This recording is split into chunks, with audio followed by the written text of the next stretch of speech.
அனைவருக்கும் வணக்கம். என்னோட பேர் விபின், திருநெல்வேலியில இருந்து பேசுறேன். தமிழ்நாடு தனியார் ஆம்புலன்ஸ் ஓட்டுநர் மற்றும் உரிமையாளர் சங்கத்தின் மாநில தலைவராக இருக்கிறேன். சரிங்களா, அதான் பிரைவேட் ஆம்புலன்ஸ் மாநில தலைவர்.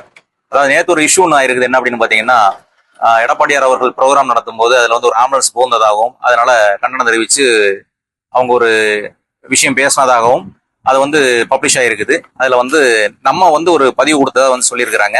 அதாவது நம்மளோட லெட்டர் பேடை வந்து ஃபேக்கா ரெடி பண்ணியிருக்கிறாங்க. நம்மளோட லோகோவும் சரி, என்னோட பேரும் சரி, அதுல பாத்தீங்க அப்படின்னா அந்த லெட்டர் பேட்ல என்னோட பேர் வந்து மேல மட்டும் தான் மென்ஷன் பண்ணிருக்காங்க. என்னோட சிக்னேச்சர் அதுல கிடையாது. பிளஸ் என்ன அப்படின்னு பாத்தீங்கன்னா, கீழே அதுல சீல், எந்த விதமான சீலும் கிடையாது.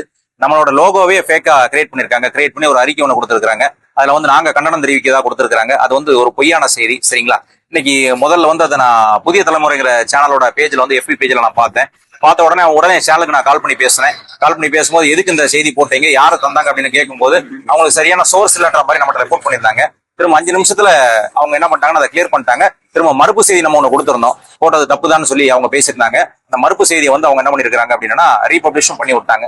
சரிங்களா, இந்த மாதிரி ஒரு தேவையில்லாத விஷயத்த வந்து எதனால பண்றாங்கிற விஷயம் தெரிய மாட்டேங்குது. அதனால கண்டிப்பான முறையில இது யாரு செஞ்சாங்கிறத நாங்க கண்டிப்பான முறையில போலீஸ் ஸ்டேஷன்லயும் சரி, சைபர்லயும் சரி, பிளஸ் கமிஷன் ஆபீசர் சரி கம்ப்ளைண்ட் கொடுக்க இருக்கிறோம். அவங்க கண்டிப்பான முறையில் அவங்களை யாருங்கிறத கண்டுபிடிச்சிருப்போம் நம்ம கேட்டு